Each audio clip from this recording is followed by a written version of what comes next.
First presentation is by a student pop winner, Nicole Scheuermann, who is in the biology program.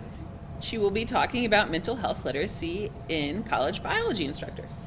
I want to start by acknowledging that we are on the lands of the Anishinaabe people. And then I'm going to talk a little bit about me. I knew very early on that I promise this is related. I knew very early on that I wanted to go to college. I had no idea how to get there, so at 18 I joined the military. I thought I would just do a year or two, get my tuition, get out, become a doctor, finish my degree, become a doctor, get money. What ended up happening was I stayed in for 10 years until I became disabled. I then got out, got my bachelor's and master's at Georgia Southern University, and now I'm here at NIU doing a PhD. You can see I have some identities that intersected with my educational journey. So much so that I no longer, well, I guess I will be a doctor in a different sense, but today I'm a biology education researcher. I look at ways we can make biology education more accessible, effective, and inclusive for all students. So my experiences with all these identities being a student in a science program, I became very interested in how instructors influence their students' experiences and academic outcomes. If you're not aware, science, technology, engineering, and mathematics, or STEM, has a very large attrition problem. We lose a lot of students. Half of students who enter college as declared STEM majors end up leaving their STEM programs. About 28% end up switching out of STEM. They switch to a humanities degree or something not science related. Another 20% end up leaving college with no degree at all. Now that is pretty concerning. I don't like it. What's even more concerning is that within that pattern of loss, we see that students with marginalized identities are disproportionately represented. STEM is hemorrhaging women, students of color, disabled students, LGBTQ students, and that leaves a lot of lost opportunity for innovation. What is also concerning is that the reason students who exit give for leaving STEM are also cited by students who stay and persist to graduation. So both students who exit and students who stay are experiencing these negative phenomenon. And a lot of those have to do with the climate of STEM, which is often described as cold and competitive or difficulty transitioning to college. So you can see how mental health starts to come into play here. So the World Health Organization defines mental health as a state of mental well-being that enables people to cope with the stresses of life, realize their abilities, learn well and work well, and contribute to their community. Sounds great, except that about half of our college students qualify for a diagnosis of a mental illness based on their symptoms. And of those students who are experiencing a mental illness or mental health challenge, less than 20% seek out help. Now, untreated mental illness is associated with poor outcomes, decreased GPA, greater risk of dropping out, lower quality of life, lower work performance. Even if a student does not qualify for a diagnosis of a mental illness, the Healthy Minds study, for example, shows that maladaptive coping is rife within our student population. These are things like disordered eating, misuse of substances, and self-harm. So this is a huge concern that needs to be addressed. One potential mitigating factor is mental health literacy. Now, mental health literacy is an individual's knowledge, attitudes, and behaviors surrounding mental health. For example, recognition, how to recognize a mental illness, where to get help for it, whether that individual holds a stigmatizing or normalizing attitude towards mental health challenges, and then behaviors like willingness to go seek help or help someone else obtain help. Mental health literacy is protective, has kind of the inverse effects of untreated mental illness, right? More likely to seek out help, increased GPA, increased persistence, quality of life, and work performance.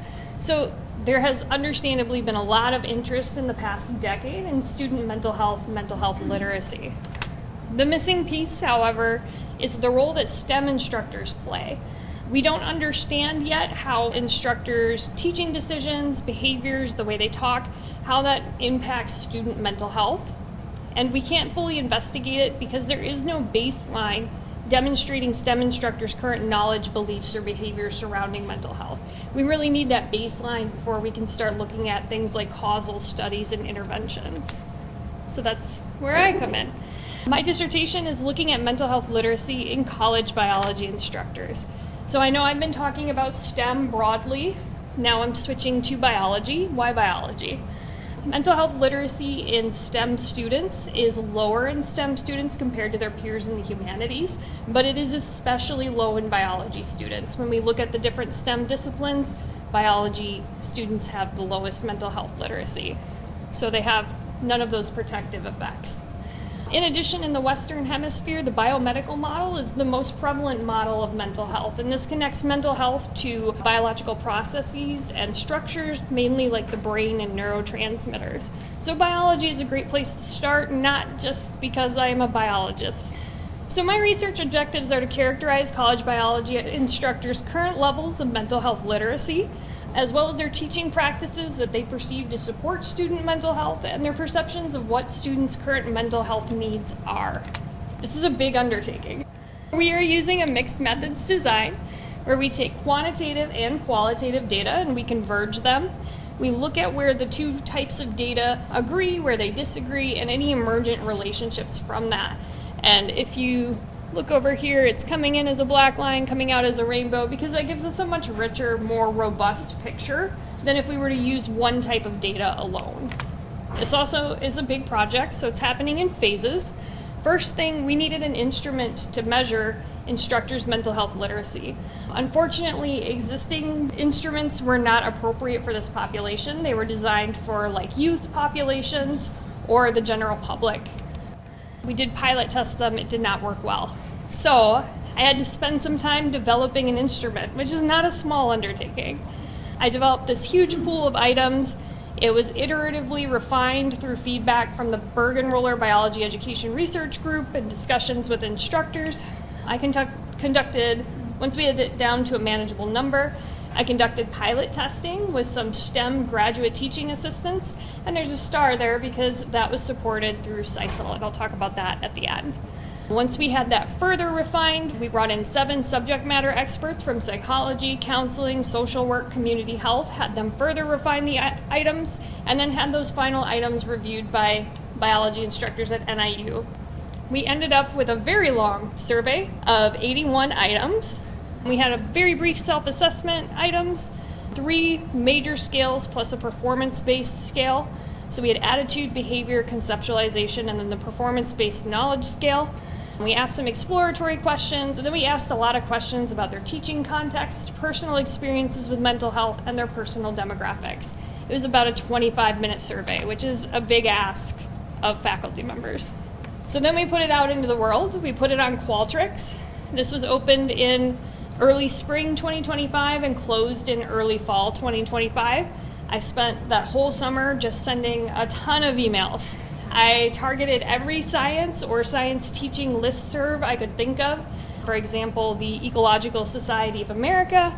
I also went into the National Center for Education Statistics. They list in all 50 states all post-secondary institutions. I made a list for every state and I just started emailing. I went to every institution's website, saw if they had a biology department, saw if emails were available, and started emailing.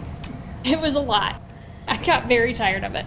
To incentivize participation, those who completed the survey could enter into a drawing to win one of 5 $100 cash prizes. And then we also had a separate survey linked where they could volunteer to participate in a 60-minute interview in exchange for $100. And again, those incentive funds were provided through support from CISLL, for which we are very grateful. After data cleaning, we ended up with 1,286 respondents. Our respondent pool was predominantly white women who identified as non-Hispanic, taught ecology, evolution, behavior, and conservation courses, and had personal experiences with mental health. Now, that is a little bit of a biased sample, however, that is also pretty representative of biology. We have a lot more women instructors in biology than some of the other STEM disciplines. For our interview participants, unfortunately, our sample was overwhelmingly white, so not a ton of diversity there. Primarily women, but we do have a little bit of gender diversity there. So we made this instrument, now we have to make sure it actually measures what we intended to measure, which is the whole thing. That's ongoing right now. It turns out this instrument's pretty good at measuring attitudes, mental health attitudes, general behavior, and behavioral self-efficacy related to mental health. It is not great at capturing conceptualization, what model they use to think about mental health, and we have not yet assessed the performance-based scale. The survey responses, that is also in very preliminary early analyses, so all I'm going to show you today are some descriptive statistics, but we have more in-depth statistical analyses coming up this summer. For our interviews, we are using thematic analysis, where we have a team of coders coding it for emergent themes. That is also ongoing. Here are some preliminary findings. We found that college biology instructors highly value mental health in general. To the right is strongly agree, to the left would be skipped, and then strongly disagree. So that top statement is mental health in general is important to me. You see a lot of agreement with that statement. You also see agreement with the next two, but what I find is interesting is it shifts from strongly agrees to more agree and slightly agree. And those are, I take actions to support my students' mental health, and I am well informed about topics related to mental health. Our interviews so far have overwhelmingly stressed the importance of mental health. Like Ash over here says, it's extremely important. Teaching at a university has made a huge difference. We found that instructors do consider students' mental health to be a part of the instructor role. In this top statement, considering students' mental health as part of my job as an instructor, you can see we have strong agreement, and then slight agreement. Now, that bottom statement is that students with mental health concerns are difficult to teach. And you see we have more disagreement there, but still some agreement. Over here we have a quote from Breyer saying that I'm getting paid to meet students' needs educationally. If they're struggling, I feel like it's my responsibility regarding mental health. Some good news, stigma has not appeared in interviews at all, and through these surveys, we gave them some statements that were kind of stigmatizing, like asking for help with mental health is a sign of weakness. We had very little agreement with these three, including individuals diagnosed with mental illness don't perform well in college, students with mental health concerns do not succeed in biology. We found that instructors' social proximity comfort around students with mental health concerns is a little bit mixed. With the statement, I feel nervous when I have to be alone with a student that I know has a mental health concern, we have some disagreement and a lot of agreement there. Instructors are a little uncomfortable, but when we look at the next two statements, whether they'd be willing to hire a student with a mental health concern as a research assistant, we see agreement, they endorse that statement. And then I would feel comfortable having a student with a mental illness represent my work at a conference. Again, we see agreement, they endorse that statement. We have a quote from Ash saying, I'm always nervous about saying the wrong thing. That kind of idea came up again and again in our interviews. Regarding teaching attitudes, some good news. Again, mental health concerns are a valid reason for students to miss class. That was endorsed with a lot of agreement. We had a statement here, students use mental health concerns as an excuse for poor performance in class. That had mixed agreement. Some disagree, some agree. And then we had a stigmatizing statement, students who talk about their mental health concerns are usually just looking for attention, and there was very low endorsement of that item. We have a quote from Cullen saying, if they're suffering mentally, I think that's a legitimate reason to miss class. I don't really question that. And then we looked at how instructors engage with students. I've had a free text response that said the students are not okay. And so I became really interested. This is one of the pieces I'm more interested in. So on the survey, we asked how many times in the past semester have you asked a student who's maybe showing signs of a mental health concern if they're doing okay or need help? We had a fair amount of instructors who said 2 times or more, right? So more than 50%, about 50% said 2 or more times. When we look at the statement, how many times have you encouraged a student who is experiencing a mental health concern to seek help, that agreement drops a little bit to less than 40%. And when we look at how many times in the past semester have you assisted a student experiencing a mental health concern to get help from a mental health professional, that number drops even further to less than 20. We had in interviews kind of mixed responses. Some interviewees said students are doing better than they thought they would be doing mental health wise. And then over here we have Breyer who says, I have a ton of students email me about mental health probably like once a week. And then we looked at desire for training. On the survey, we gave this statement, I would like additional training on how to recognize signs of mental health concerns in students. We had a lot of agreement with that statement. Instructors endorsed that. Then we have this statement, I would like additional training on how to support students experiencing mental health concerns, and we had less agreement there. We had more disagreement. From our interviews, Cullen, for example, said that he hasn't received a lot of focused training on mental health, and Ash said she wants training looking at how to identify subtle signs that a student is struggling with mental health. So to sum that up nice and neat, instructors seem to value mental health, but supportive behaviors and knowledge are rated lower. It may be that they are overstating their value for social desirability purposes, or it may be that there's some kind of barrier preventing them from fulfilling activities as much as they would like to based on their values. Student mental health is considered part of the instructor role, but that role seems to have a lot of boundaries. This is coming up particularly in interviews.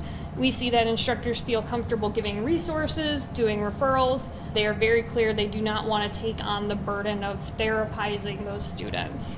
What has not really been fully teased out through interviews but did appear in the survey is that instructors appear more likely to ask students how they're doing than to encourage them to get help, and they seem least likely to assist those students in getting help.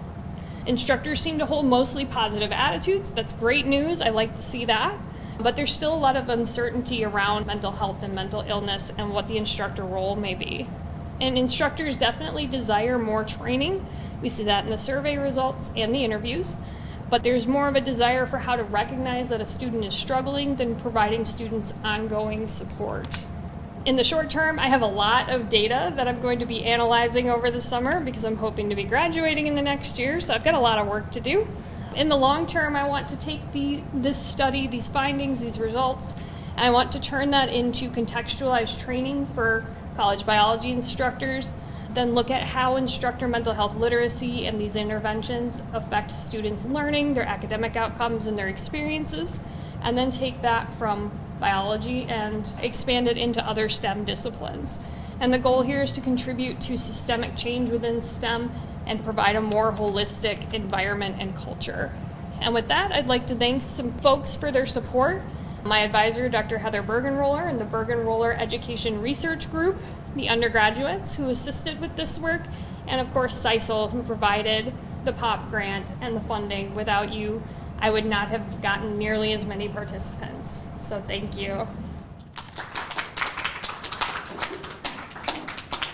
It's very easy to endorse a positive statement on a survey. It's a lot harder to put that into action in your life. And I think we need to look at in the future when I'm no longer a PhD student and I maybe have a little more time and resources, I'd like to investigate that a lot further.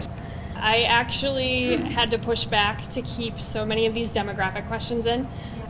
We probably have more data than we can use immediately, but we have class size, we have what kind of students they're teaching. Are they teaching non-majors, nursing, biology majors, upper graduate, undergraduate? We have department size, institutions Carnegie classifications. Yes, I wanted everything, all the data.